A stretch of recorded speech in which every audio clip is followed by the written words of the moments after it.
किसान भाइयों, मौसम की पहली बारिश हो चुकी है और किसान भाइयों ने सोयाबीन की बुआई के लिए अपने खेत की तैयारी करना शुरू कर दी है।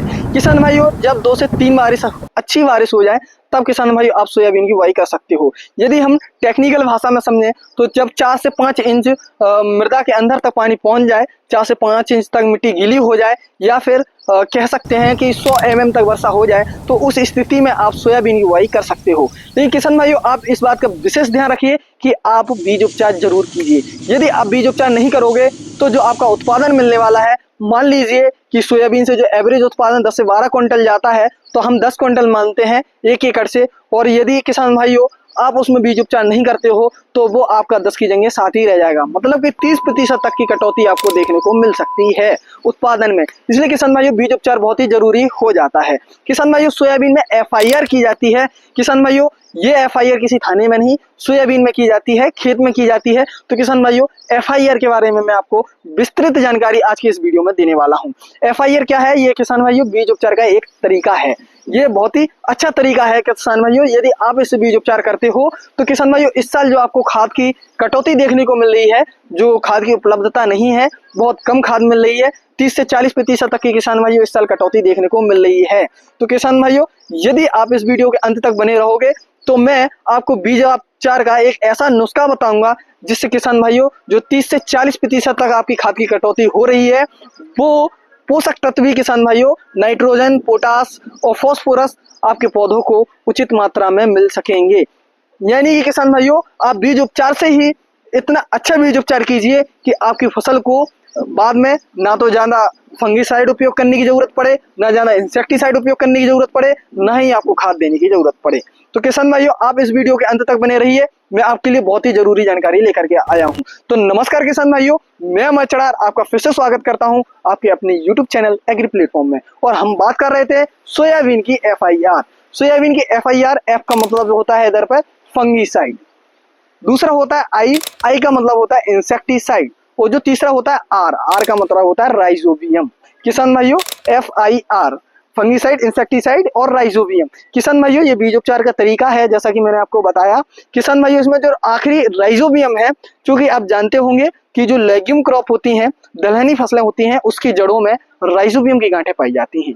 ये राइजोबियम की गांठें क्या करती है किसान भाइयों कि जो वातावरण में नाइट्रोजन उपलब्ध है उसका स्थितीकरण करती हैं और एकत्रित करके पौधों तक पहुंचाती हैं, जिससे पौधों को किसान भाइयों जो नाइट्रोजन है उसकी उपलब्धता हो जाती है। इसलिए आपको DAP यूरिया कम देने की आवश्यकता पड़ती है। इसमें नाइट्रोजन यूरिया 10 से 15 किलो प्रति एकड़ दिया जाता है। यदि किसान भाइयों आप जो राइजोबियम कल्चर है उससे बीज उपचार करते हो तो इसकी क्षमता दुगनी हो जाएगी। तो किसान भाइयों यदि आप 15 किलो प्रति एकड़ जो यूरिया दे रहे हो, नाइट्रोजन दे रहे हो, यदि वो भी नहीं दोगे तब भी आपकी जो फसल है बहुत अच्छी ग्रोथ करेगी। क्योंकि किसान भाइयों आप जानते हो कि जो नाइट्रोजन है पौधों को हरा भरा बनाने में और उसकी जो बढ़वार होती है, जो वेजिटेटिव ग्रोथ होती है, जो पत्तियां होती हैं, शाखाएं होती हैं, उसकी भी बढ़वार में सहायता करता है। तो यदि किसान भाइयों आप वो 15 किलो नाइट्रोजन भी नहीं दोगे तब भी जो आपकी जो सोयाबीन की फसल है वो अच्छे से ग्रोथ कर पाएगी। किसान भाइयों मैं आपको इसकी विस्तृत जानकारी अच्छे से देता हूं। सबसे पहले हम बात करते हैं फंगीसाइड की। तो किसान भाइयों फंगीसाइड से आप सबसे पहले सीड ट्रीट कीजिए। फंगीसाइड जो मार्केट में साप नाम का फंगीसाइड आता है, बीसेफ का जलोरा जो कि बहुत ही अच्छा फंगीसाइड है, इनका उपयोग आप कर सकते हो। किसान भाइयों आपको 2 ml प्रति kg बीज इससे बीज उपचार करना होता है। उसके बाद किसान भाइयों आप थियामेक्सोसम का उपयोग इसके साथ में कर सकते हो। ये एक इंसेक्टिसाइड है। किसान भाइयों ये क्या करेगा, जो आपकी जो सोयाबीन की फसल है उसमें सफेद मच्छर की समस्या बहुत ज्यादा आती है, जिससे पीलिया रोग आपको देखने पड़ता है। जो किसान भाइयों येलो मोजैक वायरस आता है सोयाबीन में, ये जो वायरस है इसकी समस्या यदि आप इंसेक्टिसाइड से सीड ट्रीट करते हो तो वो देखने को नहीं मिलेगी। किसान भाइयों इन दोनों की जो बीज उपचार है आप एक साथ कर सकते हो, एक दिन में कर सकते हो। लेकिन किसान भाइयों जो आपको तीसरा बीज उपचार करना है इसके बाद, वो है राइजोबियम कल्चर। वो एक तरह का बैक्टीरिया है किसान भाइयों, इसीलिए किसान भाइयों आप जो ये इंसेक्टिसाइड है इसके साथ में और जो फंगीसाइड है इसके साथ में आप उसका बीज उपचार नहीं कर सकते हो। यदि आप इंसेक्टिसाइड और फंगीसाइड के साथ में इसका बीज उपचार करोगे तो वो ये जो बैक्टीरिया है राइजोबियम वाला वो मर जाएगा। इसलिए किसान भाइयों कम से कम आपको 48 घंटे का समय लेना है। 48 घंटे बाद आप इसका बीज उपचार कर सकते हो। किसान भाइयों जो राइजोबियम कल्चर है मैंने आपको बताया कि ये नाइट्रोजन की उपलब्धता को पौधों में बढ़ाएगा। तो किसान भाइयों इस साल वैसे भी खाद की कटौती है, तो इस साल आप राइजोबियम कल्चर से बीज उपचार करना ना भूलें। किसान भाइयों, यदि आपके यहाँ अंकुरण की समस्या आती है, आपने पिछली बार आपने सोयाबीन लगाई और आपने देखा जितने हमने अपने खेत में दाने डाले थे उसके आधे ही जर्मिनेट हुए हैं, अगर इस तरह की आपको समस्या देखने को मिलती है तो आप जिंक से भी बीज उपचार करें। आप 2 ml प्रति केजी बीज जिंक से भी उपचार कर सकते हो। किंग फॉल आता है जिंक 70% में, विगर कंपनी का, आप उसका उपयोग कर सकते हो। किसान भाइयों, ये क्या करेगा कि जो जर्मिनेशन है बहुत अच्छे से करेगा, पौधों की बढ़वार में सहायता करेगा और रोग प्रतिरोधक क्षमता भी बढ़ाएगा। किसान भाइयों, आप जिंक से बीज उपचार कर सकते हो यदि अंकुरण की समस्या आपको देखने को मिलती है। किसान भाइयों मैं आपको आखिरी बताने वाला हूँ, बहुत जरूरी है वो है पीएसबी और KMB. PSB phosphorus solubilizing bacteria, KMB potassium mobilizing bacteria. ये दोनों बैक्टीरिया जैसे राइजोबियम बैक्टीरिया है उसी तरीके से ये बैक्टीरिया है किसान भाइयों। इसका बीज उपचार भी किया जाता है, लेकिन किसान भाइयों जो सॉइल ट्रीटमेंट होता है, जो मृदा का भी उपचार है, उस यदि वो करते हो तो किसान भाइयों वो बहुत ही शानदार रहता है।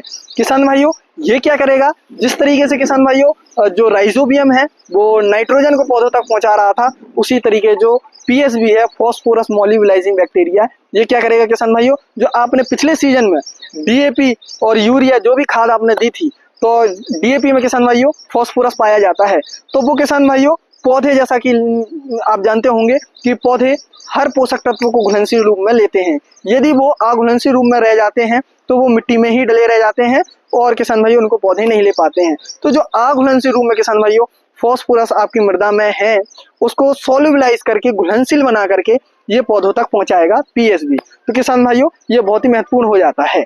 किसान भाइयों, इस साल बहुत ज्यादा महत्वपूर्ण हो जाता है क्योंकि इस साल आपको डीएपी की उपलब्धता सही से नहीं हो पा रही है। दूसरा है किसान भाइयों केएमबी, तो आप 30 से 40% तक की कटौती आप अपनी खाद में कर सकते हो यदि केएमबी पीएसबी से आप मृदा उपचार करते हो तो।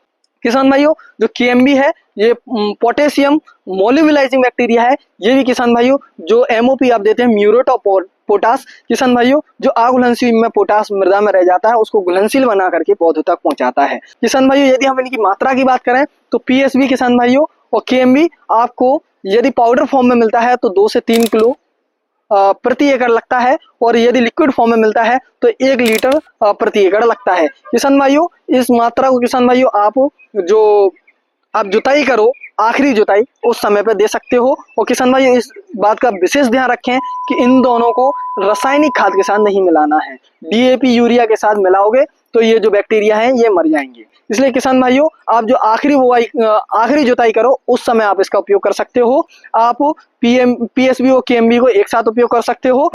2 से 3 किलो पाउडर आप केएमबी का लीजिए और 2 से 3 किलो पाउडर आप पीएसबी का लीजिए और इसे रेत में मिलाइए, अच्छे से मिलाइए और आप प्रति एकड़ आप उसका छिड़काव कर दीजिए।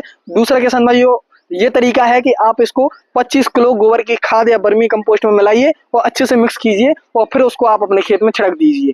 किसान भाइयों बहुत ही शानदार रिजल्ट आपको देखने को मिलेगा। लेकिन किसान भाइयों आप इस बात का विशेष ध्यान रखिए कि आपको डीएपी यूरिया के साथ इसको नहीं मिलाना है, कम से कम 7 से 10 दिन का अंतर आपको बीच में रखना है।